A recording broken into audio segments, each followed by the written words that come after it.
Bom dia, boa tarde, boa noite. Seja muito bem-vinda, muito bem-vindo a esta aula aqui em que eu vou resolver uma questão de linguagens e te provar, ou continuar te provando, caso já me acompanhe há algum tempo, que a prova de linguagens não é uma prova de interpretação de texto.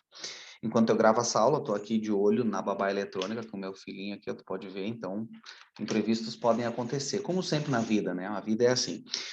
Então vamos lá. Até porque meu tempo aqui é curto e a gente tem que aproveitar. Eu sei que tu também não deve ter muito tempo sobrando. E se tu caiu aqui no meu vídeo é porque tu tá dedicada a entender a prova de linguagens de verdade.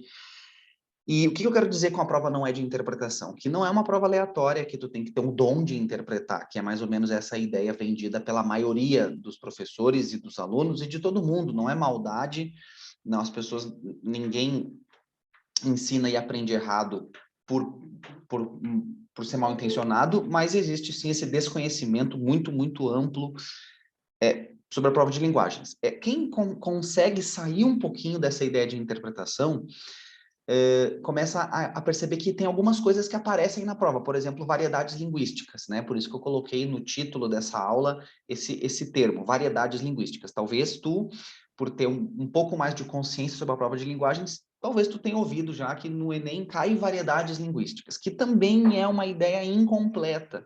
Já é uma ideia um pouco mais avançada, um pouco mais racional, que consegue especificar um tipo de conhecimento a ser trabalhado, mas ainda é muito genérico, muito amplo. Eu vou te provar isso resolvendo uma questão que, pela maioria das pessoas, né?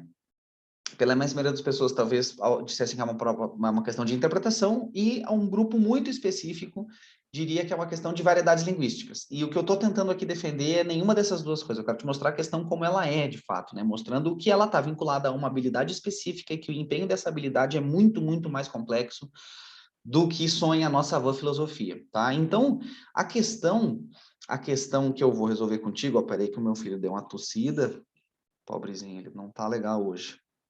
Bom, qualquer coisa eu interrompo a gravação e sigo depois aqui, eu sei que tu vai entender. Talvez o microfone esteja até captando a tossezinha dele, pobrezinho. Vamos lá, vamos para a questão logo. A questão que eu vou te mostrar é uma questão da prova do Enem de 2017, já abrindo a prova aqui, Enem 2017, primeira aplicação, tá? A aplicação regular, né? Aquela que milhões de pessoas fazem todo ano, a oficial, vamos dizer assim, porque o Enem tem várias edições, né? Todas oficiais, mas, enfim, a aplicação regular é a mais famosa. E a gente vai resolver, então aqui, prova amarela, Enem 2017, prova de linguagens, obviamente, eu sempre pego caderno amarelo, é uma superstição, enfim, eu sinto que me dá sorte, tá? E a gente vai resolver a questão 33 desta prova, que é classificada na habilidade 25, tá? A questão 30 e... Desculpa, a questão 32, não é 33, é essa aqui, ó, 32, eu vou dar o zoom aqui. Só de ler o enunciado, né, que é uma coisa que também está mais ou menos popularizada, essa ideia de que a gente tem que ler o enunciado antes, só de ler o enunciado da questão 32, prova amarela, Enem 2017, prova de linguagens. Só de ler o enunciado, a gente já dá de cara com a expressão variedade linguística. Então, isso faz algumas pessoas já perceberem que, bom, o assunto aqui abordado é variedade linguística, né? Isso é uma coisa que é muito importante que tu me comente aqui para eu saber com quem eu estou falando e saber se tu está me ouvindo. Se tu já ouviu que, no Enem cai variedades linguísticas. E o que eu estou tentando te dizer, presta bem atenção, é que essa ideia também é incompleta, é muito ampla e não te prepara o suficiente. Então, olha só, tem a massa, né, a imensa maioria das pessoas que fala que linguagens é interpretação, que é uma prova que não dá para prever o que vai cair, que tu tem que ser bom em interpretar. E meio que Deus tem que te abençoar com a capacidade de interpretar. Ou seja, não tem como treinar, não tem como ter técnica, não tem como tirar alguém do zero e colocar o avançado simplesmente com metodologia. Essa é uma aí, as pessoas acreditam que não tem como. Eu sei que tem como, eu desenvolvi um passo a passo, inclusive. E estou aqui dizendo que linguagem não é interpretação. Um grupo pequeno de pessoas que se diferencia dessa massa já começa a entender que não, peraí, tem assuntos a ser trabalhados. Não é só tudo interpretação. Tem, por exemplo, variedades linguísticas. Por que essas pessoas já são diferentes? Porque elas já saem dessa coisa de que é tudo a mesma coisa e já identificam um assunto. Mas o que eu estou querendo te defender, te mostrar aqui nessa aula, e vou te provar, é que mesmo dizer que cai variedades linguísticas não é suficiente. Por quê? Porque a pessoa que diz cai variedades linguísticas, ela ainda está com a cabeça dos conteúdos. Então, eu já cansei de ter aluno meu que chegou para mim, Felipe, eu tinha estudado já variedade linguística alguma vez, mas era assim, um monte de conceito, variedade, aí vem um monte de nome de variedade. Variedade histórica, variedade não sei o quê, variedade, aí vem um monte de nome bizarro, que ninguém usa, que nunca apareceu no Enem, que é usado sei lá, em situações muito específicas de análise científica, acadêmica, variedade diabática, diafragmática, um monte de nome bizarro, talvez tu tenha estudado. Não adianta nada decorar esses nomes. E essa questão que eu vou te mostrar aqui, por isso que eu quero que tu te concentre nela, tudo que eu argumento com base na prova, né? É mais uma evidência de que simplesmente estudar variedades linguísticas como um conteúdo tradicional não é desenvolver a habilidade. A habilidade, nesse caso aqui, é a habilidade 25. Eu confesso que eu tô meio nervoso gravando essa aula por causa do Gael aqui, meu filho. Então, eu não vou abrir a matriz de referência oficial, eu vou simplesmente te dizer a habilidade 25, porque eu sei de cor. Tu pode, inclusive, botar no Google matriz de referência Enem e procurar a habilidade 25 da prova de linguagens, que é onde essa questão está classificada. O que diz a habilidade 25? É identificar as marcas linguísticas que singularizam as variedades. Na verdade, é identificar as marcas que singularizam as variedades linguísticas, tá? Variedades linguísticas regional, social e de registro, enfim. Mas eu quero que tu te concentre só nessa parte de identificar as marcas que singularizam variedades, tá? E é mais ou menos aqui que vai, né? Aqui que vai. Só que ainda não é suficiente. Ó, vamos para a pergunta, tá? A variedade linguística da narrativa, então nós temos, olha só, nós temos uma questão de variedade linguística num texto de literatura, o que prova que linguagens não é uma prova de português grampeada numa de literatura, a gente precisa pensar de forma interdisciplinar a partir das habilidades, não a partir de caixinhas de conteúdos. Não adianta simplesmente parar de estudar substantivo, adjetivo e tratar variedades linguísticas como se fosse um conteúdo tradicional, porque não é um conteúdo, é uma habilidade a ser desenvolvida. Qual a habilidade? Estou te dizendo, a habilidade 25. Marcas linguísticas que singularizam variedades. Então, a variedade linguística da narrativa é adequada à descrição dos fatos.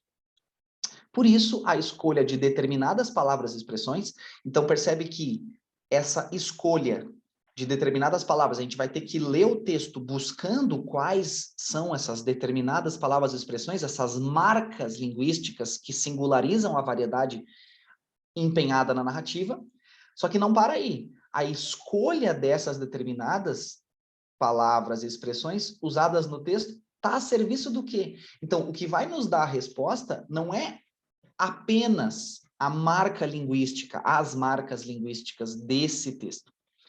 O que vai nos dar a resposta é identificar as marcas linguísticas e, aí sim, entender entender o que elas estão fazendo, né? Entender as marcas linguísticas e entender que a escolha dessas marcas linguísticas está a serviço do quê? Aí é que está a resposta. Aí é que está a resposta. Parei que o Léo se mexeu. Não é mole vida de professor, gente. E pai. Mas ele segue dormindo. Eu já vou direto para... Observa, é um texto, né?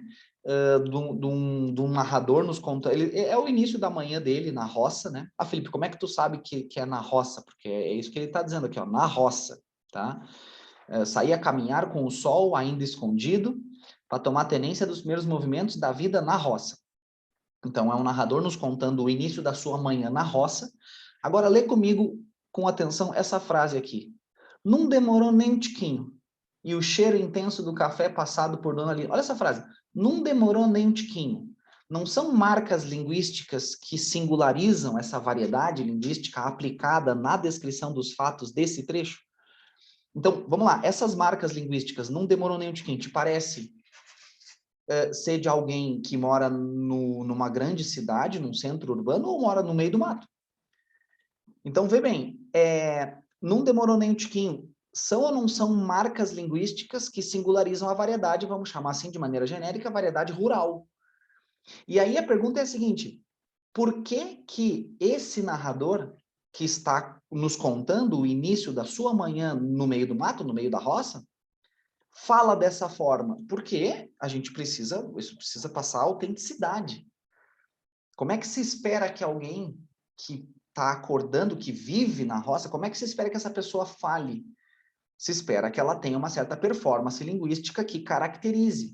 Se espera que ela tenha determinadas marcas linguísticas que singularizem a sua variedade linguística, passando para essa pessoa a autenticidade. Então, por que que um trecho literário escrito em primeira pessoa, né? Ou seja, a pessoa que está vivendo esse início de manhã está nos contando a sua manhã na roça, por que que ela fala como alguém que vive na roça? Para que pareça autêntico. Para que pareça autêntico, para que eu leia esse trecho e consiga me sentir ouvindo alguém que de fato, porque, gente, pelo amor de Deus, isso aqui é um trecho literário, essa pessoa não existe, isso aqui é um escritor ou uma escritora que colocou essa personagem, deu vida à personagem dentro do texto. E para que durante a leitura a gente sinta a autenticidade nessa narrativa, essa pessoa que está acordando na roça, na sua rotina, precisa falar como alguém pelo menos que se pareça com alguém que vive de fato na roça. Então, um nome chique para dar ao trecho literário a autenticidade, para que ele seja semelhante à verdade. E aí é o gabarito verossimilhança, letra B de bola.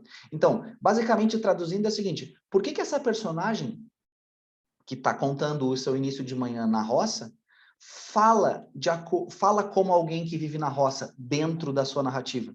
Por que que a escolha de determinadas palavras e expressões que caracterizam, que são marcas linguísticas que caracterizam a variedade linguística rural, essa escolha está a serviço do quê? Da composição de um contexto, de uma história, de uma narrativa verossímil, autêntica, que nos passe verdade. Tenta imaginar um filme de uma pessoa acordando de manhã na roça, indo tirar leite da vaca, e de repente ela fala como alguém com gírias urbanas. Isso passaria totalmente inverossímil. Tu provavelmente não aguentaria ver esse filme porque é uma coisa completamente inverossímil, que não condiz com a realidade, que não tem nenhuma autenticidade, é impossível, a narrativa está incoerente consigo mesma, né? Então, gabarito letra B. Então, o que eu estou querendo te dizer aqui? Tá? Estou querendo te dizer que, simplesmente dizer que linguagens da interpretação não te prepara para fazer essa questão. Simplesmente decorar variedades linguísticas e palavras e nomes de variedades não te prepara para fazer essa questão. Felipe, então o que me prepara para fazer essa questão? Estudar, instalar a habilidade, né? Esse é o nome do meu método, IHM, instalando a habilidade em mim, instalar a habilidade, se apropriar das palavras-chave das habilidades, identificar as marcas linguísticas que singularizam as variedades, as marcas que singularizam as variedades linguísticas, e, principalmente, fazer várias questões de mesma habilidade. Eu estou fazendo uma contigo, o ideal é fazer várias, para que a gente vá justamente instalando. Tá me entendendo? Então, assim, chegando no final do vídeo, eu queria só que tu me dissesse, seja por comentário ou por alguma rede social minha, se tu não quiser aqui fazer o comentário público, pode me chamar no direct, mandar e-mail, mas que tu me dissesse assim, Felipe, naquela questão ali, eu vi a diferença entre fazer a questão como tu apresenta e dizer que é tudo interpretação. Ou eu vi a diferença de fazer a questão como tu apresenta e simplesmente dizer que cai em variedades linguísticas, como se fosse um conteúdo a ser decorado, memorizado e reproduzido na hora de fazer a questão. Não é assim. Não é. Eu preciso instalar a habilidade e ver questão por questão. Cada questão do Enem é única. Cada questão é única. A gente precisa... Essa instalação da habilidade tem que estar sempre sendo atualizada, né? Essa questão aqui foi acertada apenas por 33% dos candidatos. Os microdados oficiais do Enem nos dão essas informações, ou seja, a cada 10 pessoas, só 3 acertou, né, no ano de 2017. Ela esteve entre as 15 questões mais difíceis, separando a prova de linguagens, né, em 3 blocos de 15 questões, perdão, formando 45. Essa questão estava no bloco das 15 mais difíceis. Então, as pessoas não entenderam a evidência, né, de que simplesmente estudar variedades linguísticas não ajuda, é que as questões de língua portuguesa, da área de língua portuguesa, da área de competência 8, são questões que estão entre as mais erradas há anos já, né?